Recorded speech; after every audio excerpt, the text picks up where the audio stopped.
आज हमारी ग्राम पंचायत में फार्म रजिस्ट्री के लिए कैंप था और जब मैं वहां पर गया तो मैंने क्या क्या देखा, किस तरह से वहां पर फार्म रजिस्ट्री हो रही है, किसान को कितना टाइम वहां पर देना पड़ रहा है फार्म रजिस्ट्री के लिए, लोग वहां पर क्या क्या कर रहे हैं और क्या प्रोसीजर है, कंप्लीट आज की वीडियो में आपको बताने वाला हूं। तो चलिए शुरू करते हैं। सबसे पहले जब हम पंचायत में गए तो वहां पर टोटल 3 काउंटर बने हुए थे। पहले काउंटर पर हमें अपनी जमाबंदी और आधार कार्ड, आप इससे ये भी समझ पाएंगे कि क्या क्या डॉक्यूमेंट वहां पर लग रहे हैं। तो सिर्फ आपको अपनी जमाबंदी और आधार कार्ड, सिर्फ वही जमाबंदी जिस क्षेत्र में ये कैंप लगा है उस क्षेत्र की जमाबंदी की ही वहां पर फार्म रजिस्ट्री हो रही थी। अगर आपकी जमीन किसी दूसरे क्षेत्र में है तो आपको उसी क्षेत्र में कैंप में जाकर ये काम करवाना होगा, ऐसा कैंप में बोला जा रहा था। इसी के साथ अगर सीएससी पर हम करते हैं तो वो तो हो रहा है, तो इसके बारे में अलग से बात करेंगे, लेकिन यहाँ पर ऐसा सिस्टम था। तो पहले काउंटर पर जाओ, वहाँ पर अपनी जमाबंदी और आधार कार्ड दो और वहाँ पर वो ई-केवाईसी करते।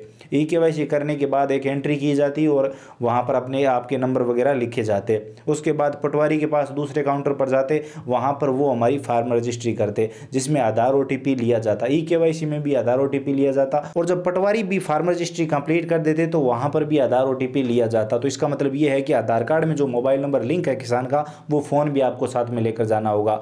तो एक बार केवाईसी के टाइम OTP, यानी पहले काउंटर पर भी OTP देना होगा, दूसरे काउंटर पर भी OTP देना होगा और OTP देते ही आपको तीसरे काउंटर पर जाना है और वहाँ पर आपको फाइनल रिसिप्ट दे दी जाती है।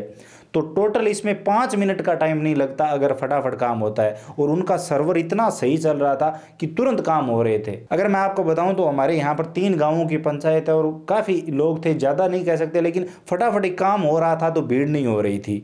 भीड़ वहीं पर होती है जहाँ पर काम नहीं होता, एक कारण ये भी होता है भीड़ का। तो भीड़ नहीं हो रही थी, फटाफट काम हो रहा था। रिसिप्ट में आपको आपकी फार्मर आईडी मिल जाती है जो शायद 11 अंकों की है और वो फार्मर आईडी वगैरह वो आप सब देख सकते हो और कंप्लीट आपको एक प्रिंट आउट मिल जाता है। प्रिंट आउट मैं यहाँ पर आपको दिखा देता हूँ। यहाँ पर आप स्क्रीन पे देख पा रहे होंगे, इस तरह का फाइनल प्रिंट आउट आपको वहाँ पर दिया जाता है कैंप में और आपका काम कंप्लीट हो जाता है। अब वहाँ पर ये फार्म रजिस्ट्री का कंप्लीट प्रोसेस था। अब यहाँ पर मैं आपको बता दूँ कि CSC पर भी फार्म रजिस्ट्री का काम फिर से शुरू कर दिया गया है। अब CSC वाला सही है कि नहीं इसके बारे में मैं अगर आपको बताऊं तो आपको याद होगा मैंने आपको एक कंप्लीट वीडियो बनाकर बताया था कि आप CSC से ऐसे फार्म रजिस्ट्री कंप्लीट कर सकते हो। उस वीडियो जो मैंने वीडियो बनाया था उस वीडियो में हमने अपनी फार्म रजिस्ट्री की थी और आज जब मैं अपनी दोबारा से वहाँ पर फार्म रजिस्ट्री करवाने गया कैंप में तो पटवारी देखते ही बोलते हैं कि आपकी तो ऑलरेडी हो रखी है, आपकी तो अप्रूव भी हो चुकी है।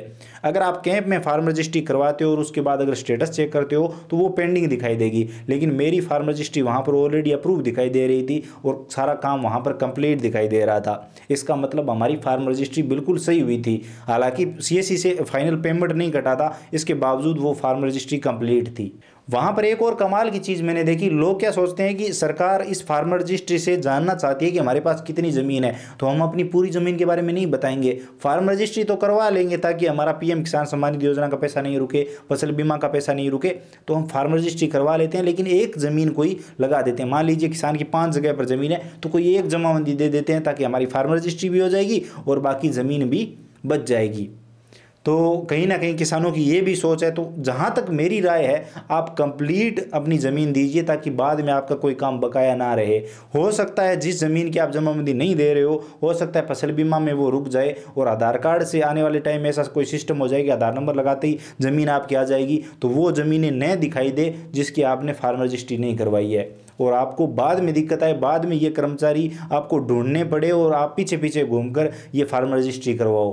तो अभी कैंपों में हो रही है, CSC पर हो रही है, आसान तरीका है। और एक चीज़ और बता दूं, एक बार आपने फार्म रजिस्ट्री कंप्लीट करवा दी और उसके बाद अगर कोई ज़मीन रह जाती है और ऐड करवाना चाहते हैं तो अभी तक गवर्नमेंट ने ऐसा कोई ऑप्शन नहीं दिया है, आप बाद में ऐड नहीं कर पाएंगे। जिनकी फार्म रजिस्ट्री कंप्लीट हो चुकी है और अगर बाद में वो कोई ज़मीन जुड़वाना चाहते हैं तो नहीं जुड़ेगी, अभी ऑप्शन नहीं है। हो सकता है आने वाले टाइम में आ जाए, लेकिन अभी कोई ऑप्शन नहीं है। तो ये चीज़ है। उम्मीद है आप सभी समझ गए होंगे, ये वीडियो आपको इन्फॉर्मेटिव लगा होगा।